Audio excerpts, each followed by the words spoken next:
Sometimes we aren't even pretending that it doesn't exist, but we genuinely don't realize that it does outside of our and inside of our personal bubbles. A big part of being an ally to people of color is realizing that your ability to not think about racism or its impact on others is a part of our privilege that we need to check. I know that it's very easy to feel the need to defend ourselves when someone else says that exists because we don't want to be associated with the word racist.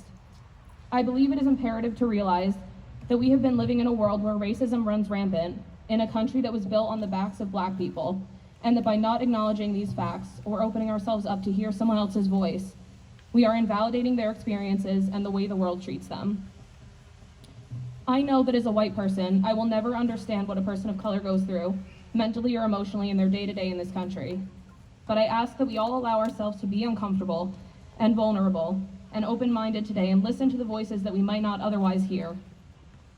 I know that it can be frightening to opening yourselves up to reflection and criticism, but it is for the sake of justice and equality that we have to open our minds and hearts today. If and when you all get a chance, we do have a poster where we printed some information about good resources to check out if you feel that you are in need of more education on the topics of white supremacy, systematic racism, and police brutality.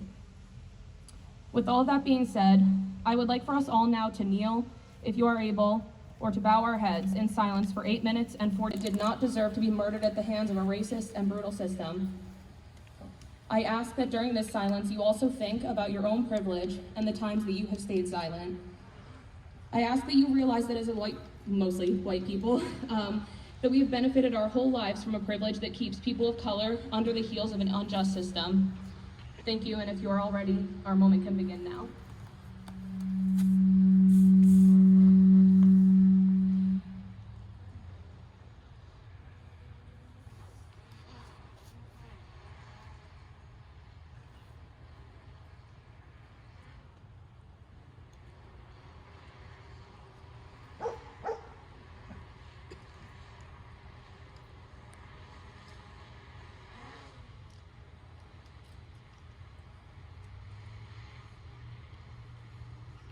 The lack of equality in this world. I am exhausted. Nonetheless, I'm here today to remember and acknowledge all the lives of innocent people that were killed during this month. George Floyd, Breonna Taylor, and Ahmaud Arbery. As sad as it is to say, I'm not surprised because racism has never gone away like most people think it has. It's just getting filmed and shared on different platforms. I personally deal with racism every day.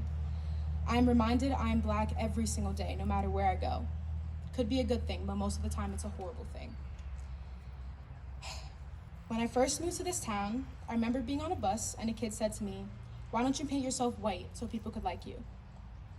Imagine being a kid who was in 7th grade, who was in a completely different environment where no one looked like them, let alone understood them. I was that kid. At one point, I felt like I would never be welcomed into this community.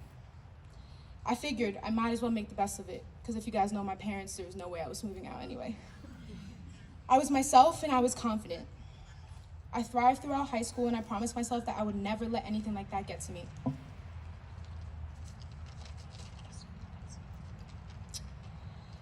The moral of the story is not for you to feel bad for me, but to always watch your words, especially the words that you say to Black people. Pretty sure we grew up knowing the saying, "Sticks and stones hurt my bones, but words will never hurt me," right? Whoever came up with that was lying. I broke my finger sophomore year of high school playing field hockey, and I don't even remember the pain that I experienced. But when someone makes racist comments like the ones from 7th grade, I remember them just like yesterday. Sticks and stones create physical pain, which is usually temporary, but harmful words create a lasting psychological impact. This is what I want you to take away from the things that I went through. I'm not here for your apologies or for you to feel bad for me at all, because if anything, this has made me the strong person that I am today. But I want everyone here to actually make a change. I don't want to hear that my 15-year-old brother is still going through the same things that I went through while living in this town. I don't want to hear him feel like he has to pick between being the white Black kid or the ghetto N-word, which I'm sure everyone knows what I'm talking about. I don't want any Black person to feel like Black is not beautiful or like Black is not capable. Being Black is not a curse, it's a blessing.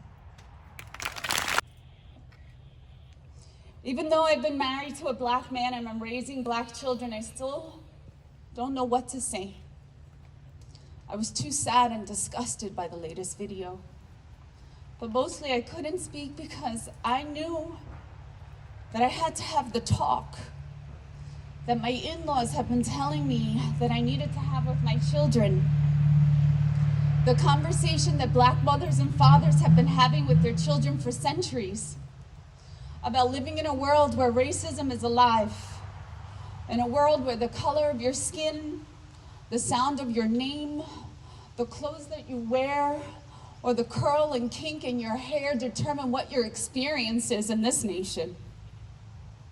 I fought them on this, telling them the times had changed since my mother-in-law, Jackie, left Jim Crow, Georgia, and escaped to New York City in the 1960s. I told her that it would change. It was changed.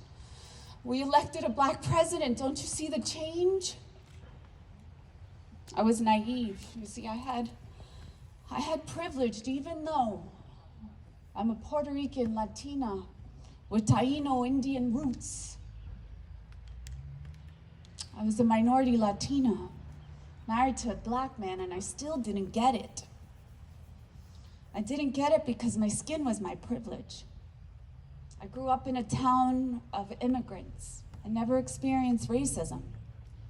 I never witnessed it. And that only existed in the South and in other countries. But the first time I witnessed it was when my grandfather didn't come to my wedding because of the man I was marrying.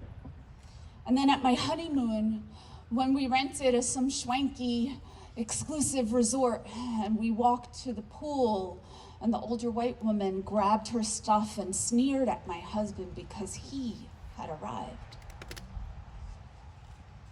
I pushed it off that the older woman and my grandfather were part of the old guard. Things were different. I still held on to my ideals that the world has moved forward. Another time I was working my dream job, selling homes, and was asked, are there blacks in the neighborhood, even though my picture, my wedding picture, was prominently displayed on my desk. During the financial crisis of 2008, my husband lost his job like many millions of Americans. He desperately looked for work, and finally, we got an interview with a good paying job that will show his talent, his skill, and his intelligence. We were so excited that morning. We bought a suit, and it was a little bit over our budget, but we figured if he got the job, everything would be okay. We called the interviewee before he left to let them know he was on his way, and when he arrived, they took one look at him and said the job was filled. Again, I explained it away, saying that someone before him got the job. Maybe it was a fluke. Maybe there was some mistake. There'll be better opportunities. But then it happened again. He found another Fortune 500 company for a financial advisor in Summit. Bryant had passed all of the tests in flying colors. Even the interviewer on the phone was like, these are the highest scores I've ever seen from any of my new hires. The position was in Summit. It was an affluent area. It could have changed our existence. When he arrived, he was told that the position was not in Summit, but in East Orange, where the Black and brown community have limited established wealth. I couldn't explain this one away. It took all his strength not to explode in that office with rage and embarrassment. He had to come back home to explain to me that it had happened again. He declined the offer. We couldn't do it. My eyes were open, but I still held on to my ideals, that things were changing, that my children's world would be a better place. They wouldn't face the same degradation, the same bigotry, the same racism. There would be integration. It would be different when they got older. So my husband decided to open up his own company. He did well. He employed his families, he paid a good wage. But even still, even though we paid taxes, we owned our own company, we owned a home and supported our community, we were still reminded of it, racism. While going to work, my husband has been stopped 11 times in 1 month. Not by the police officer in Jefferson, because you are fair and you are good people.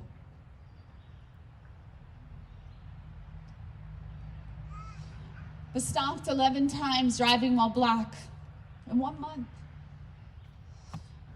Countless of times guns have been drawn on him and my brother-in-law and my family. My brother-in-law was broken down on the side of the road, and he was so relieved to see the police lights behind him. But instead of help, he got a ticket and was left there. Not all police are bad, but these are just some examples, some of the experiences of how I had to find a newfound fear for my husband's safety. Every night he leaves, I say, I love you, be safe. Because my privileged eyes are opened. But still, I kept hope. The society was moving forward. I still denied that I had to have the talk. If I just teach them not to see color, if I teach them not to judge, they'll be okay. When my daughter was in the 1st grade, she told me, Mommy, I want to have long yellow hair. I said, why, baby? I said, your hair's beautiful. She said she wanted to be like her friends in school, and I wondered if her friends wanted to be like Kyla. So I did what I thought a mother should do. I went and bought a subscription of Essence magazine. I wanted to teach her that black was beautiful. I wanted to teach her that her hair was beautiful. I wanted her to see strong images of strong black women that we so desperately lack in the media. I got her hair braided so she could feel her ethnicity and could wear it proud like the pictures in the magazines. She joined the cheerleading squad that summer. When the first game came, they were instructed to wear their hair in pigtails. My daughter's hair was in cornrows. She wanted to take her braids out. And I don't blame the women that organized the cheerleading squad. It's not their fault. But just another example of the conversations that I have to have with my children.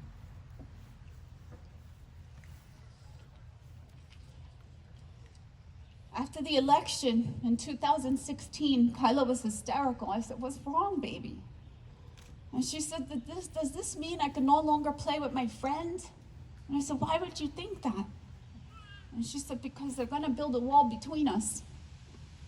This isn't politics. Just another conversation. She thought she was less than because of the color of her skin. She knew and recognized for the first time that she was different. She was 6. I wondered, did her friend experience that same pain that morning? I wonder what the conversations were in their homes. So we took the kids to Harlem to play with their black cousins. Their confidence built. My children saw another part of society that they were not exposed to. The beauty in their culture. I thought we were in a good place. We were changing. In the 4th grade, my son was told by a girl in his class that black and white people aren't supposed to be married nor have kids. My son called her a racist, and we got called into the principal's office. I wonder what conversations that little girl's family has at her dinner table. We thought about moving after the incident in the high school where the kids chanted, build the wall. Again, not political, but after the experience I just had with my daughter, Kyla, I thought maybe we should move to a more diverse area, but when we looked, all of the schools were bad. So we were faced with having to make the decision, do we put them in a more diverse school with less educational opportunities or keep them here but maybe have to face bigotry and racism? We decided to stay. We opened a business in town, True Nature Yoga, on the other side of town. If we were staying, we were planting roots. My son joined the football team the year that Colin Kaepernick took a knee. I wanted to take a knee so bad. I thought the community was supported. I discussed it with my husband. He thought I was crazy. But I was like, the community is going to support this. Then I saw the posts on the Facebook pages in town. I saw how everybody thought that it was against the military or our flag. They couldn't see what it was really for. But I stayed silent for the retribution of my business. I did not take the knee that season. When my son wanted to dress in sweatpants and shorts like all of the other kids in school, I tried to dress him in khakis and button-downs. We do not permit him to speak slang in the house, even though that's the cool thing to do. And then I recently realized why. I wanted everyone to see my son as an intelligent, talented, kind-hearted boy that he is. I wanted everyone to see him as my son, not as the black man or the black boy that can someday harm them, but as my son. I could go on and on about conversations and instances of fear, embarrassment, degradation. I will leave you with the most conversation on this latest George Floyd video. My kids kept asking me, "What's wrong? Why are you crying?" I couldn't speak, I couldn't breathe. My ideals had finally been turned upside down, and I faced my own privilege, even while living within my own family. Everything that I had believed, everything that I had wanted for my kids, for the world to be different, is gone. My son asked me, why all the rage? Why all the protests, all the fires and the riots? And I realized that he was blinded too. He didn't understand the centuries of abuse that his people had endured. I once again had to have the talk, but this time there was no screening, there was no filters, it was just honest. Honest about slavery, honesty about Jim Crow, honesty about his father's generation as the first generation of black people that had the legal right to vote. How even Martin Luther King had peaceful protest. He was met with dogs and water cannons and beatings and jailings and lynchings. I explained how black children playing with toy guns in the parks were being shot, how men were jogging and being killed, how EMTs were shot in their bed. I went through as much history as I could possibly find. I told him racism is alive and he will experience it in his lifetime, and baby, it is not you, it is them.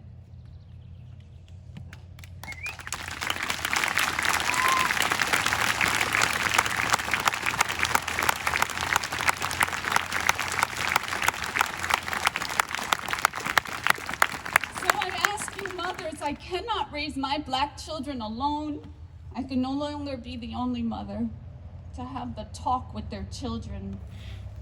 I need you, I need all of you to have the same talk, the same videos, teach the true history of minorities, have the truth of how black people helped build this country for 400 years to be called lazy today, to be pushed aside by our society as less than. I need you to talk. I need you to speak, because the time has come for you to open your eyes. I refuse to give up on my ideals. I refuse to believe that we can't make a change. I still believe. And it's not the black community that needs to change, it's about you changing. It's about making a change, making a difference. Because we can't do it alone. We need your help. Thank you.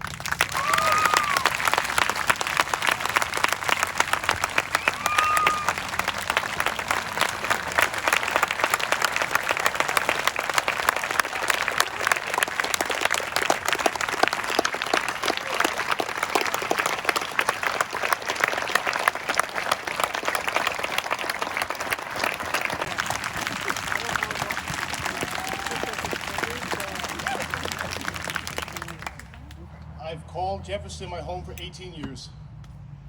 I moved in 2002, got married, 2 wonderful, beautiful kids, and I feel safe here. This is my home, this is my community. That doesn't mean that I don't experience racism either every single day. And I just want to give you a little background on where I came from and just some of the perspective that I've lived with over the couple years. I was born in 1970. I was put up for adoption pretty much the day I was born. I was adopted by Robert and Regina Peters. I was brought up to Highland Lakes. Take your And time. I have two beautiful biological sisters. My parents did. And then we adopted my brother Kyle a couple years later, not my biological brother, but I was raised with love. I didn't see, it didn't dawn on me that anything was different until I started getting older. And I remember asking what the word nigger meant, because I heard it a lot. And I wasn't sure what it meant, but after a while it just kind of felt dirty. And then when I found out what the word meant, it just changed everything for me. It just kind of switched everything around. Life was really not that innocent anymore. I've had my sisters step in and take punches for me from people who just, couldn't get over the fact that, I was black in a white town. And I don't know for a fact, but I'm pretty sure that I was the only black guy around for at least 15 to 20 miles, man. So I dealt with a lot. As I grew up, going to school, it was the hair, it was your nose, it was your lips, things were subtle. When you're by yourself, there's not much you can do about it, so you kind of learn to suck it up a little bit, just kind of deal with it. Like, this is kind of how it is. When you get to high school, it's a little bit different. It's tough, Look, I'm a happy guy. I got a beautiful family, but that doesn't mean that I'm not experiencing racism every day. I see it, you hear it. And everybody said, hey, we elected a black president. There's no more racism, but that's not really true. It actually got worse. Some of the stuff that I saw and all the hate that I saw about that, I knew that we were in a lot of trouble. Black people have been seeing their brothers and sisters die for decades, man. Generations. Everybody got a chance to see something that we see all the time and that we know all the time. What really got to me with George Floyd was just how cold and careless it was. That time you spent kneeling down, picture that being your child, your son, your daughter. Imagine they're white. I am hopeful. I've been nervous about this. It's kind of hard to get up in front of your hometown and talk and kind of be humble. But this is a teaching moment.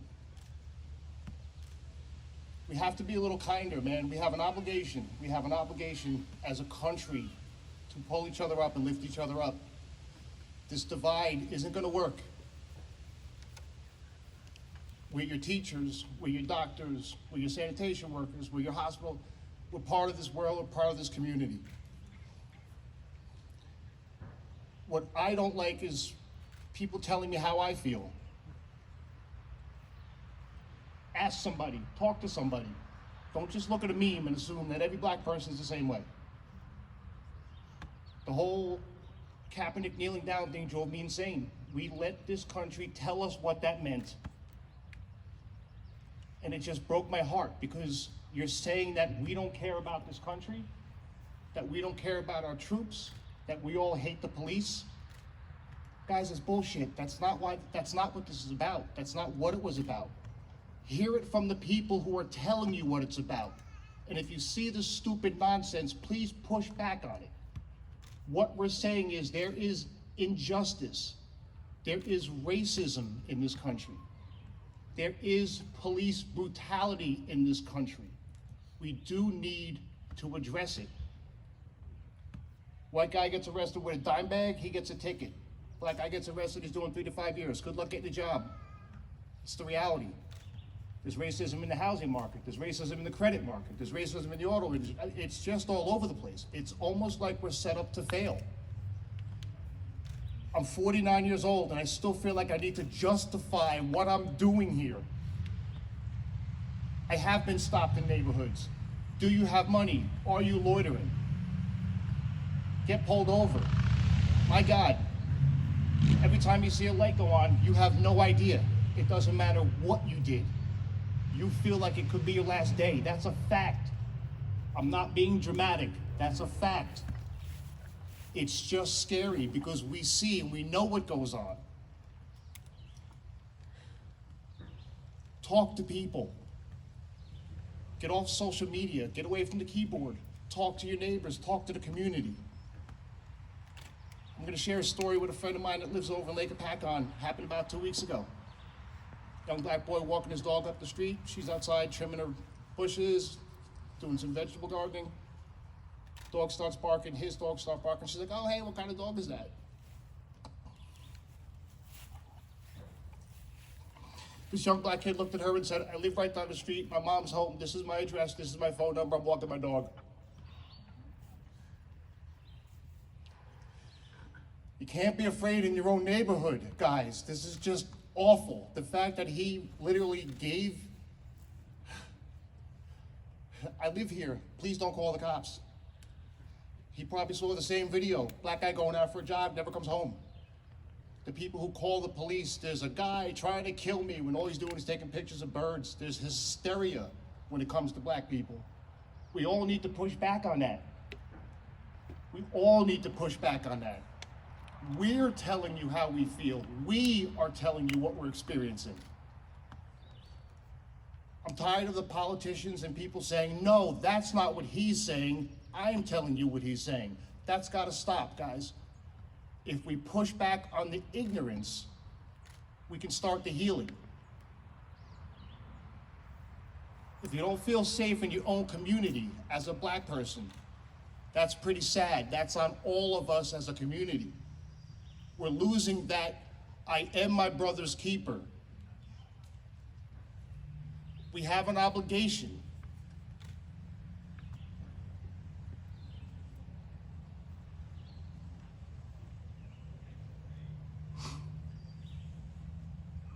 In all my years, I've never seen this sustained protest.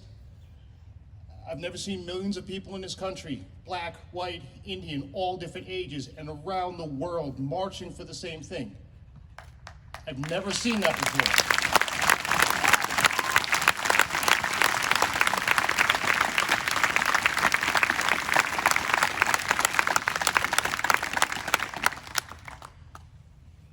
We absolutely have a chance here. We have to stick together. Don't stop protesting. Don't stop marching.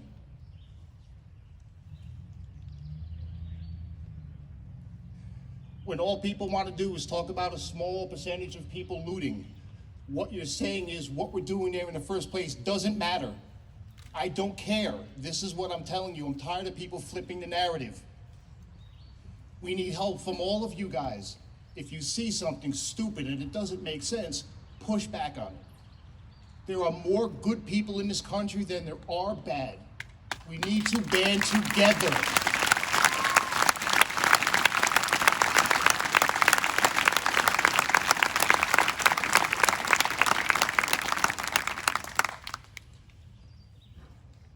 This is probably one of the hardest things I've done just leading up to this. I can't remember just feeling so depressed, lost, helpless.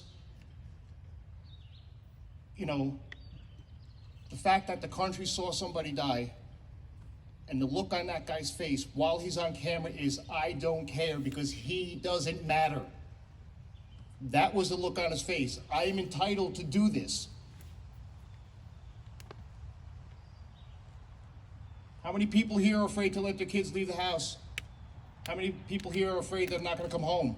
Show of hands. Okay. Everybody else who didn't, please put yourself in our shoes just for a little bit, at least while we're here today. We're not being over dramatic. We're not enemies. We're not thugs. We're not gangsters. We're not terrorists. We're marching for a better life, and we need you marching with me. We need you marching with us. Understand what we're trying to do here. We're all in this together, guys. Seeing all of you here is absolutely amazing. I thank you all very much for this. Please keep marching with us.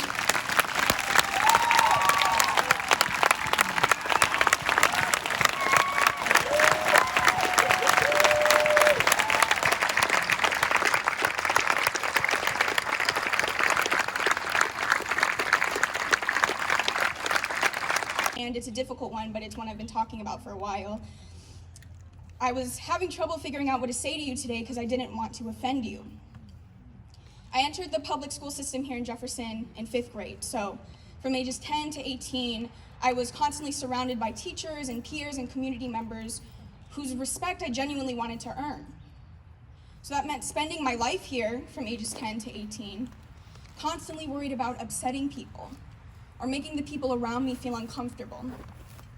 And therein lies the ultimate problem. You see, being Black while living in Jefferson means constantly being the other, living in the margins, not the norm, isolated constantly and even ostracized. Despite the very real, very valuable relationships I made with people here, I was constantly hyper aware of the fact that almost none of those relationships were with people who looked like me. And I know a lot of you may be looking at me as I say this thinking, you know, was my student, or she was my friend, she was my classmate. I'm sure I never made her feel bad about her race. I want to be completely transparent with you all today when I say that was almost never the case.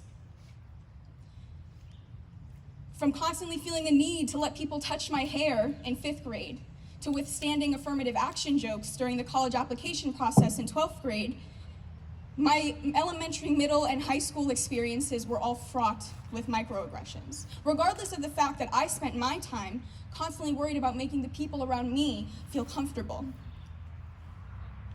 And I know now that this is ridiculous. As a 22-year-old young adult, I have no problem speaking my truth or standing up for myself. But back then, as a 12, 13, 14, 15-year-old girl undergoing physical and emotional changes just like any other teenager, all while never fitting in the ways that matter at that age, I didn't have the tools to confront or combat the discrimination I was facing on a regular basis. In fact, that discrimination was so normalized, I thought it was inevitable. Because, hey, I was the only Black kid in the classroom. This would manifest, for example, in situations where I felt obligated to explain that, yes, Black people makeup is in fact a thing. Or, no, not all Black people are good at playing basketball, because I sure as hell wasn't.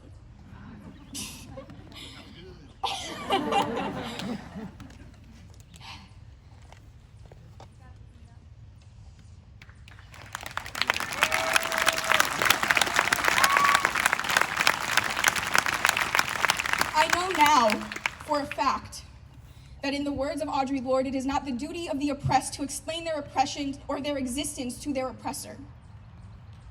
That's a fact.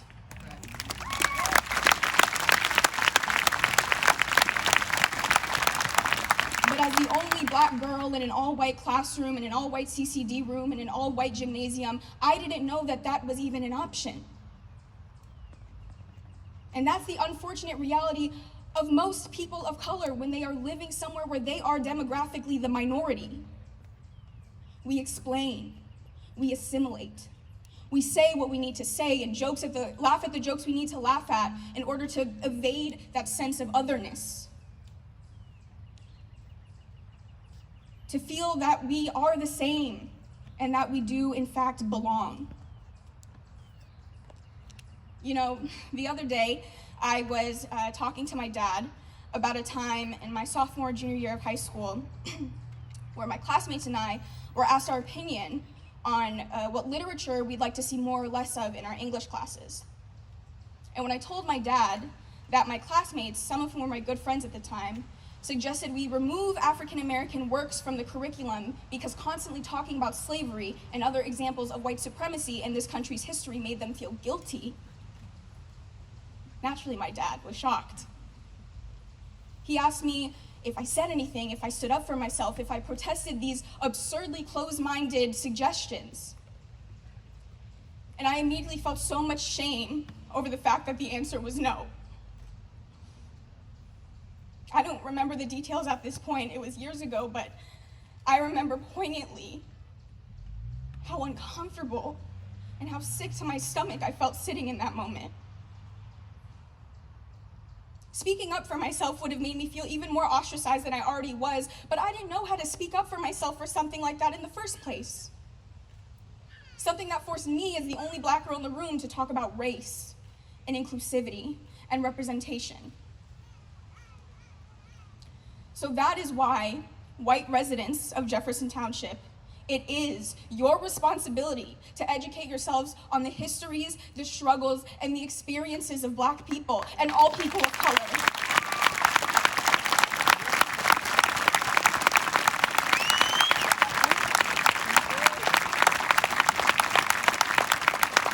Educate yourselves so that when we as the minority feel discouraged from advocating for ourselves, you as the majority can stand up and advocate for us and make space for us.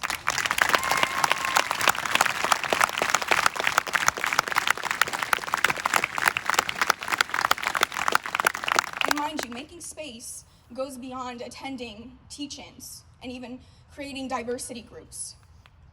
In a town like Jefferson, making space means constantly interrogating and evaluating every single one of your behaviors so that you know you are never perpetuating racism in any way, shape, or form. In a town like Jefferson, making space means not saying the N-word, no matter how badly you want to or who gave you permission. Making space means not making ignorant jokes like I'm almost as dark as you in the summertime, or my DNA test says I'm 2% African, so that makes me Black too, right? Making space means letting your Black friends and friends of color listen to the music they want, eat the food they want, and play the sports they want without feeling the need to comment or question.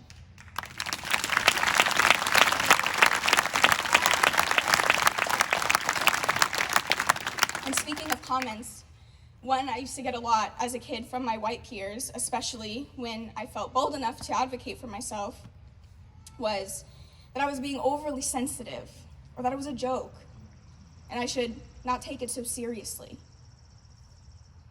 Asking you to not rely on racist tropes and harmful controlling images of Black people when you interact with me is not me being overly sensitive.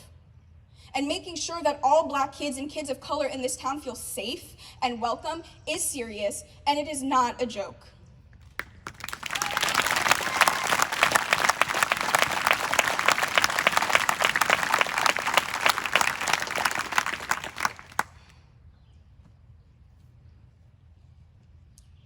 Do not let it take the rampant, systemic murders of Black men, women, and children to finally get you talking about race. When you do talk about race, know that it's not going to be an easy conversation. It's going to take consistent unlearning, readjusting, and dismantling of the systemic ideas and preconceived notions that are reinforced by the systems and institutions we interact with on a day-to-day basis. Don't let this teach-in be for nothing. Don't let the Instagram posting and the petition signing and even the organization donating be merely performative. Think to yourself right now, what am I going to do to consistently ensure racism is not perpetuated in my relationships or in my interactions? Because when the protests die down and the news cycle shifts, institutional racism will still exist. So we need you to step up. I promise you, what hurts Black people and people of color more than anything is to know that we've invested all of this emotional energy and poured our souls into these conversations only to realize that they've ignited zero change in our white counterparts a month later, 2 months later. Kate and Keith said it best when they said, "We are exhausted. We are sick and tired of having to justify and validate our existence for a group of people who will never have to understand." So step up. Continue to educate yourselves, because being an ally means consistently doing just that. Continue to challenge your friends and family and interrogate the ways that white supremacy and white privilege manifest themselves in your lives and in your relationships. I know it's uncomfortable, but what's more uncomfortable is continuing to live in a nation innately divided by institutional racism and anti-Blackness. What's more uncomfortable is looking at a Black person or a person of color whom you know and love, all while knowing that their country does not love them the way you do. Parents, it's never too early to have the race conversation with your kid. I know it's scary and you may feel ill-informed, but I promise there are plenty of resources out there to walk you right through it. You need to make sure that your kids don't grow up unintentionally making their Black classmates and classmates of color feel rejected in what's meant to be a safe space of learning. Students and educators, question your textbooks. Learn about this country's history beyond what they teach you in the classroom, because for history to keep repeating itself like this, there must be something we're missing in our formal education.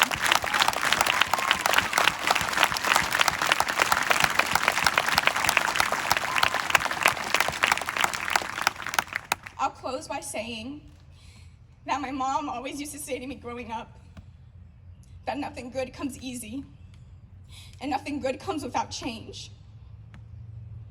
I think we can all agree that genuinely working to make Jefferson Township a more inclusive and safe space for all of its residents is a good thing and is absolutely worth fighting for.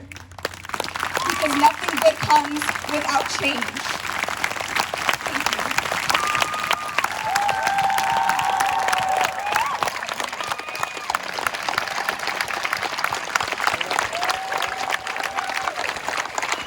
Proud of Jefferson Police.